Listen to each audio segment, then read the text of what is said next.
everybody, Punisher88 here, coming at you once again with another weekend review. And this weekend, I'm dishing out another dose of justice.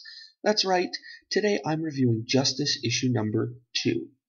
So, to those of you who watch my reviews, you guys know that I like to start with the cover first, so let's check it out.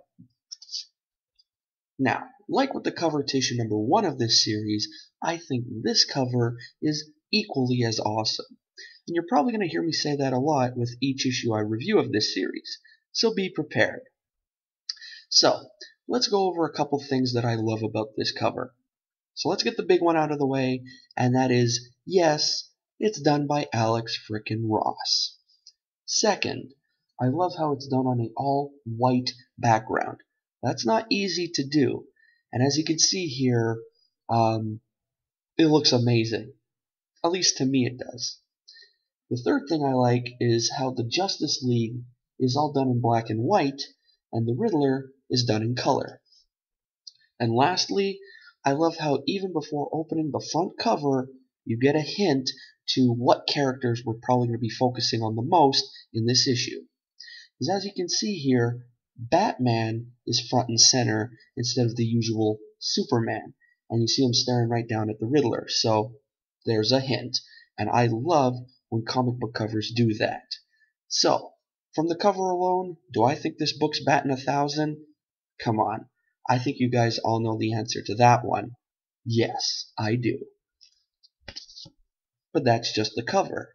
Now it's time to get down to what I like to call the nitty-gritty. But before we do, I just want to take the time to mention to any new viewers out there or any new subscribers to my channel that if at any time during this review or any of my past reviews, you guys notice that I look up and down at the camera quite a bit, or it sounds like I'm reading to you guys, the reason for that is I keep my notes in front of me. Why? Well, there's a couple reasons. The first one being, with the notes, I find it helps the review flow a lot smoother. Second, with the notes in front of me, let's say I'm reading part of the review and I get stuck. I can backtrack and then keep going. And third, well, basically, when it comes to memorizing text, it has never been one of my strong suits. So therefore, the notes are actually a help aid. So if you guys are cool with that, awesome. We'll get through this review and we'll be on our merry way. Sound cool? Alright, so let's get started. So right off the bat, I just wanted to say there's such mystery in this issue, and that's because the writers Kruger and Ross really captured the true essences of the Riddler and Batman, always playing the detective. Though I must admit, it's not easy keeping up with the Bat's thinking. This was a very creative and intelligent issue. It was really balanced with the amazing art. Action was non-stop, and the intriguing dialogues between Nigma and Bruce.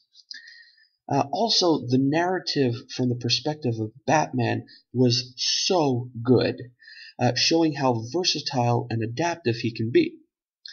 The story in this issue was more elaborated than the first issue. Issue number 1 focused more on an introduction about Aquaman.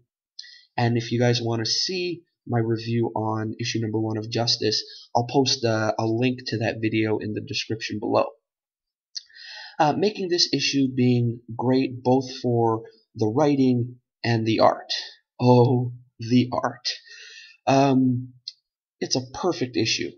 The dialogues, the art, the colors, the action. This is A-class material. Maybe one of the best comic books that I've laid eyes on in a long time. Or maybe even ever. Who knows? I basically just couldn't stop reading it. I like this kind of plot that has, let's say multiple faces. Let's put it that way. There's the whole mystery going on with some villains trying to become gods, to the common people, and I'm talking about Captain Cold and Poison Ivy.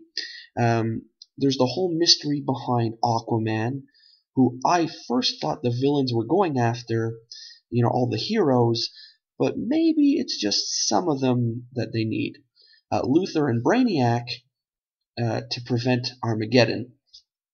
And all the frenzy action with Batman was super cool.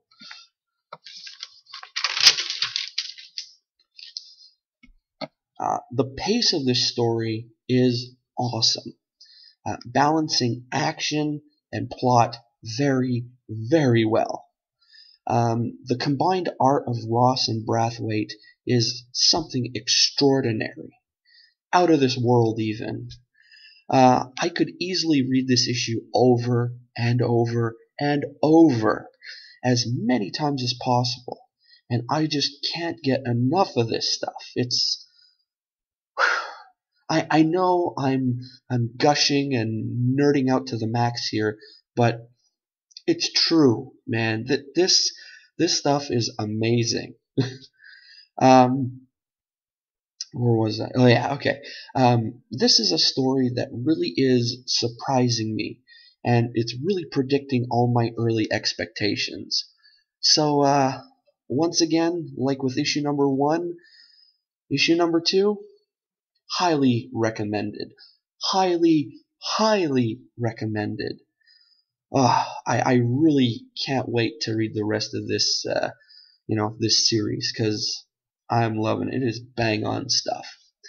Anyway, so there you go, folks. A short and sweet review this weekend, but I hope you enjoyed it. If you did, give her a thumbs up. If not, give her a thumbs down. If I get a thumbs down, it just means I gotta work harder on pleasing you guys. That's right. Also, if you enjoy reviews like this one, take a look around my channel. I got plenty of them. I do a new review every Thursday and Saturday, if I'm able to. Thursday is usually a current comic. Saturday is usually one of either a back issue book, a hot topic book, or something that just really catches my eye. If you're into unboxings, I do a new unboxing every 2 months since I am a member of the Marvel Collector Corps. So speaking of that, I should be getting mine soon, hopefully. Hopefully everything works out. And if I don't, well, I have a unboxing in the works planned for you guys. But as I said yesterday, I'm not going to tell you what it is. I want to keep it a surprise. But I will be doing it probably sometime next week. So keep your eyes peeled for that. Also, if you're into backstories on lame comic book characters, heroes or villains, we're being diverse here. Every Wednesday, again, if I'm able to, I pick one at random, and I basically give you guys the dirt on them. I give you their first appearance, who created them, so on and so forth. And if you guys are also into comic book hauls and whatnot, I got plenty of those too. And while looking around, make sure to comment on any video you like, because I love reading viewer comments. And also, like or dislike any video you watch. Yes, I did say dislike, because let's face it, no one's perfect, right? And then, when all is said and done, before leaving, make sure to click that subscribe button. Alrighty? So that's it for now, but stick around because I will have the usual What's What with Punisher 88 coming up next. So I'll see you then. Alrighty? So yeah, that's it for me. Now let's try and end this before I start rambling. Alright guys, so I'm going to cut it here, and I will see you in the next video. Alrighty, so till then, this is Punisher 88 signing off. See ya.